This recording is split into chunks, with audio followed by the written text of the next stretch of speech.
This story begins on planet Vegeta, where everything seemed to unfold normally. However, something unusual was growing inside the womb of a Saiyan woman. The child was to be named Kakarot, as everyone believed it would be a boy. Bardock was excited, yet uneasy. Deep down, he suspected something was wrong. He had experienced strange premonitions, visions he tried to ignore, but the fear lingered. He never told Gina, thinking he was just going crazy. Still, the months passed, and the date of delivery drew closer. Gina began noticing odd behaviors in her body.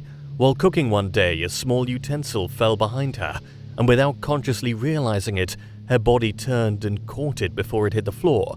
Gina considered these moments as mere coincidences, but it couldn't be further from the truth. These incidents were happening because of the powerful bond forming with the being inside her womb. There were already signs of something extraordinary, though subtle enough to go unnoticed. Occasionally, her eyes would flicker silver, only to revert moments later. Bardock started sensing a strange energy coming from Gina, one he had never felt before. It wasn't hers, he realized. He began connecting the dots and understood that the child growing inside her was anything but ordinary. Bardock formed a small energy sphere in his right hand. "Gina, turn around and close your eyes." She hesitated but obeyed. Without warning, Bardock launched the energy blast at her, but astonishingly, she dodged it without even looking. Just as I thought. "What the hell is wrong with you, Bardock? Why are you attacking me? Do you want to kill me? Don't you realize? You just dodged my attack without seeing it." "Yeah, I know. It was pure luck. If I hadn't moved, you could have hurt me. Or worse, killed our child. You're being reckless, Bardock. You still don't get it. With your power level, there's no way you could have reacted that quickly. Even if you were high class, an attack at that distance should have hit." Seeing that Gina still didn't understand, Bardock quickly moved behind her, grabbed 2 kitchen knives and threw them from point-blank range. Gina couldn't track his movements due to his speed, but once again, she evaded his attack. "You see? He's protecting you." "It's true. You're right. Now everything makes sense. You were smart to notice before I did. Our child is a prodigy. I can't imagine what they'll be capable of once they're born. I'm really looking forward to meeting them. That means our child might even be eligible to join the Saiyan elite." "Exactly, Gina." Time passed. Gina was now 7 months pregnant when complications arose. She went into early labor. However, in reality, it wasn't premature. The baby had developed at an accelerated rate compared to other Saiyan infants. Medically, it was labeled a premature birth, but doctors couldn't explain the abnormal development speed. The delivery was difficult. Gina's body wasn't ready. On top of that, the child began releasing a massive amount of energy as they prepared to be born. Sadly, the energy was too much for Gina's body to handle.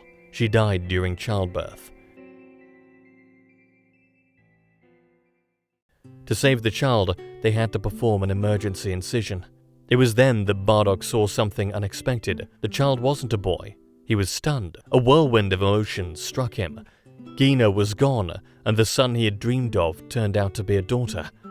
As time passed, Bardock noticed that his daughter didn't display the power level he had anticipated. He began to think Gina's death had been a tragic medical error, but again, he couldn't have been more wrong. He attempted to scan the girl's power level several times. The results were always the same, far too low. In fact, so low that the scouter didn't even bother trying to measure it. Absolute zero. It was the first time anyone had seen such a weak power level, lower than that of an average Earthling newborn. Bardock couldn't hide his disappointment. "I should have known. Of course a girl wouldn't have a decent power level. I'm such an idiot. It all makes sense now. There isn't a single female warrior among the elite." Meanwhile, on Beerus's planet, Whis suddenly noticed a strange ripple in the vast expanse of the universe. His eyes sharpened. "Interesting. I can sense a new energy. Just born. And it feels oddly familiar. It's a girl, that much is clear. How unusual. It might be fun to tell Lord Beerus about this. No, better not. Let him continue sleeping. I'll just keep observing from a distance. There's no need to intervene. Yet." Back on planet Vegeta, despite Bardock's deep disappointment, the child was still his daughter, and he knew he had a responsibility to raise and protect her. He made a decision. He would raise her as a warrior, not as a fragile, conventional woman. He had a strong feeling something was wrong with the future of the Saiyan race. Though he trained her as best he could, Kakarota's power level never increased. It was as if she were some kind of alien from a conquered, weak planet. To Bardock, she seemed completely useless, a burden even. But as time passed, something didn't add up. Even with a non-existent power level, she displayed remarkable intellect, well beyond her age. Her reasoning, her ability to grasp complex situations instantly, even Bardock's own behavior was beyond anything he had seen before in a child. Then he began to notice something even stranger. She exhibited the same strange abilities Gina had shown during her pregnancy. Reflexes beyond explanation, a mysterious awareness of danger, and moments where her body moved without conscious control. Bardock started to realize maybe her strength wasn't in her ki. Maybe her power didn't lie in her battle level at all. What if her power came from something else? Something that transcended traditional Saiyan understanding? His mind opened to new possibilities. Could it be that she truly was a prodigy, but one unlike any the Saiyan race had seen? To test his theory, Bardock launched several energy blasts at her, just like he had with Gina. This time he didn't hold back. He fired multiple energy attacks while she was fast asleep, and yet Kakarota dodged every single one. Though asleep, her body reacted. She was still just a child, but due to her rapid development, she had enough awareness to sense the world around her. Even if she didn't understand what she was doing, her body simply moved on its own, especially when it sensed danger. Incredible. I don't understand how you're doing this, but I finally see you're not the useless brat I thought you were. Your abilities make you special, and I'll make sure you learn how to use them. Maybe, just maybe, you're the key to ending the Saiyan race's tyrannical rule. So I hope I'm not losing my mind. Gina will be so proud to see what her daughter can do. Inside his mind, Bardock thought, everyone believes she died with her mother during childbirth. That's how it should stay. But now, with the abilities she's showing, if word reaches King Vegeta, or worse, that bastard Frieza, it could be catastrophic. I need to hide her better than ever. Bardock had relocated to an isolated area with his daughter, far from the Saiyan cities. But just before he could move them to a new hiding spot, several Saiyans happened to fly overhead on patrol, ensuring all sectors were in order. From a distance, they spotted Bardock. Everyone knew who Bardock was. Curious, they flew down to speak to him. They had noticed his absence from planetary missions ever since Gina's death. He hadn't reported in for conquest duty, and that raised questions. Hey, is that a child behind you? Who is she, Bardock? She looks a lot like you. Don't tell me. That is none of your business. Keep flying. And I suggest you don't tell anyone what you saw here, if you know what's good for you. You sound pretty defensive, Bardock. Why hide this from King Vegeta? Is there something about this girl we don't know? Maybe besides the lie you fed us, that your daughter died? No more questions. I'm leaving. All right. We won't ask anything else. Go on then. Besides, she doesn't seem like a threat. The Saiyans flew back into the sky, not noticing a set of massive steel beams used to carry planetary signal transmissions. One of them accidentally clipped the structure mid-flight, and a chunk of metal fell straight toward the little girl. For a second, it seemed like the end. But in a flash, Kakarota avoided the entire structure with almost casual ease. Hey, did you see that? She dodged that without even trying. And she's not scared at all. That was incredible. Bardock was now panicking. They had witnessed her abilities. He knew what would happen if they reported this. He had no choice.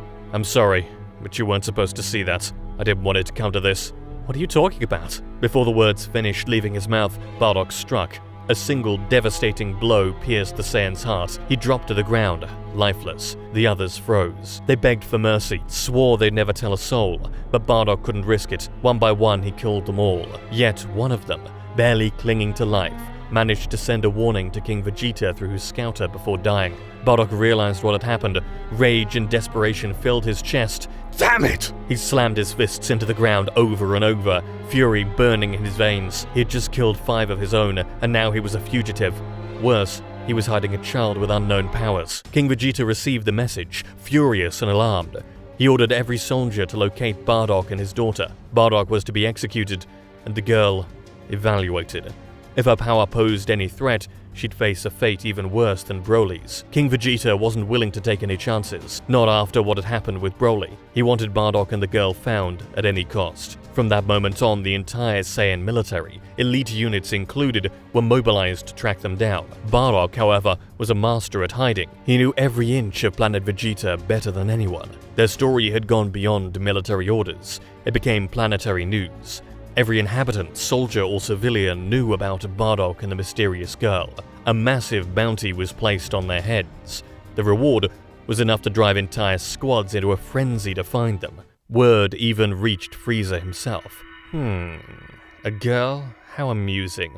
I don't see why such a fuss is being made over a child. What a ridiculous matter. To Frieza, the situation was laughable. But King Vegeta knew better. He understood the rare genetic mutations that sometimes occurred within the Saiyan race, and the danger they could pose. After several months of tireless searching, a patrol finally located Bardock. He had fallen asleep, utterly exhausted from the constant running and hiding. More than 100 soldiers surrounded the small camp. They made noise, but Bardock didn't stir. His body had reached its limit, physically and mentally. He was in a deep sleep.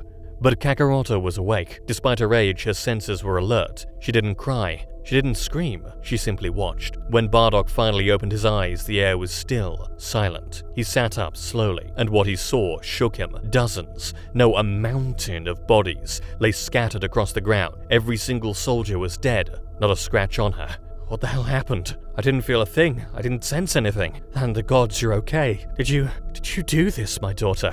Kakarota said nothing. She simply looked at him with a faint smile. Quiet, serene, but strangely unsettling. Far away, on one of Frieza's ships. Lord Frieza, we've received disturbing news. The girl, the one we mentioned before, she just slaughtered 100 of our soldiers. In under 10 seconds, according to reports. It sounds unbelievable, my lord. That Saiyan's daughter did that? How is that even possible? Seems she's not just an ordinary girl after all. This is more concerning than I initially thought. Looks like I'll have to intervene personally. Prepare the coordinates for planet Vegeta. I'll handle Bardock and his daughter myself. I'll end their lives before this problem gets any bigger.